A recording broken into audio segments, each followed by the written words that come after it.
Hey, this is John, and I'm sitting with Dan looking at some HO scale boxcars. And as usual, these are very weathered. Uh, One kind of cool thing, and I mentioned this on one of our recent episodes of Dan's models, that I know that they're older in era because they have the roof walk on them. Right. So what is this, Dan? Well, if you've been following along, you know that I've been saying I built a bunch of older cars for a vintage train for a photo shoot project we've been working on. Yeah, that's going to be coming out sometime later this year. It's going to be run-bys of a bunch of trains on a nice model layout. Yeah. So I didn't have a lot of vintage equipment, and I wanted to run a 1950s era train. So I bought some cars, and I built some cars that I had laying around, and I bought some kits and built those. But anyway, these two kits I actually got kind of secondhand from a friend who passed away. Oh, right. And they were unbuilt, and I just kind of had them sitting around. And then when this project started happening, I said, I should build those. And here they are. And these are Proto 2000 HO scale models, and these are actually pretty accurate representations of a SP B5022 boxcar. Mm-hmm. You know, when possible, I like to have equipment that's actually authentic. Well, here's a question, though. I know that the roof walks would be removed by then, but since you normally would model 90s era, couldn't you just, at some point, maybe when we're done with our project, take the roof walks off and say, here, these are, because they would be used, wouldn't they? These cars were pretty much gone by that. Were they really? Time. Yeah. It's too bad. I think these particular cars, I have a really good book on Southern Pacific boxcars. And according to that book, I think, if I remember, these were pretty much gone by the mid-'70s. Oh, okay. Because I'd swear I've seen the same kind of car on trains even more recently, like on locals or whatever. You know? Yeah, you don't see a lot of the really old cars too much anymore, Yeah. unless they're in a museum. Well, I wouldn't know either, so Yeah. that would be something I would be ignorant about. Except for the way they're weathered, these cars are pretty much identical. Yeah, I noticed that you did more rust on one and more grime on the other. Right. Like seems like it's been a bit of a theme with these. Right. Well, I had, I think there's been a couple of, while back we did some Western Pacific box cars. Right. And I had two of those that were identical, and I did the same thing. I made one more grimy and one more rusted. And just for some variety, because these are really identical cars except for the number. So yeah, this one I wanted it to look like maybe it's been through the snow sheds on Donner a few times. Well, it does look like that.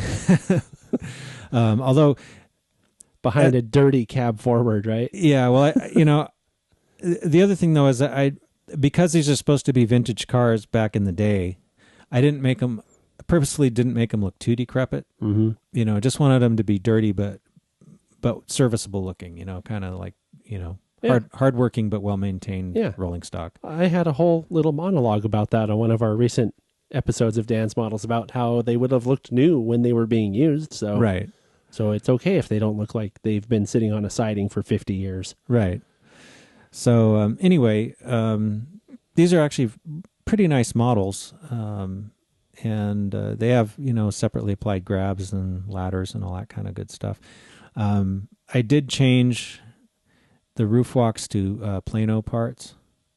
Are those the photo etched? Yeah, these are photo etched, and I fabricated my own rooftop corner grabs, and I added Katie scale couplers and uncoupling levers, and I also put on these cars I put the high-tech rubber air hoses. Yeah, I can see it's flexible. Yeah, that's a really nice thing because they don't break. I could make it break, Dan. Well, yeah, they're actually they're pretty durable. But I don't want to put you to the test because I'm sure you could. Let's rephrase that. Under normal handling and circumstances, they're much more durable than the ones that don't flex. Right. See, because you can make anything break. Well, sure. Yeah. If you try hard enough, yeah. Anyway, other than that, they're pretty much stock. They have pretty good detail on the bottom, too, the brake rigging and all that. So they're pretty much pretty much comparable with some of the like the Intermountain kits or branch line kits that I've built in terms of detail. So yeah, this one I just did a little more rusty, dusty looking. I can already see the difference. Yeah. I also I should point out that I weathered all of these cars that I've been showing lately for the most part very quickly. Mm-hmm. Because I had to do a lot of them in a hurry. So I just, and also, you know, it isn't always possible to find prototype photos of these cars. Even the book I have, which has a lot of photos, the only real photos it has of these are like builder's photos. So of course they're perfectly immaculate. Mm-hmm. Not so much like, 10 or 15 years later. So, kind of just had to do my best with these. But the important thing, Dan, is they look plausible. Like they will look in place on the train that we're going to run them on, I'm sure. Right. Both of the cars are weathered with a combination of airbrushing and powders. Usually for airbrushing, just a little bit on the bottom. I usually use either an earth color or a rusty brown color, depending on the look I'm going for. And then, I'll highlight the seams going up and down the sides of the car with some black or dark brown weathering powder. And then sometimes on a car like this that's already this brown color, on the panels between the seams, I'll use some rust color powder to make it look a little bit faded. So that's kind of what I did. Yeah, these are all the same techniques that you show on the weathering and detailing videos that we put out a few years ago. Right. So yeah, there they are together again. And the one we were just looking at is the one closer to the camera here. And you can see, especially on the top, how different the rust weathering is compared to the grime weathering. Right. That's what I'm going to call it because that's kind of a description of what it is. But yeah. So my goal is just to make them look plausible and to make them look different a little bit so that they don't look like they've both been through the exact same weathering process. Yeah. When they're...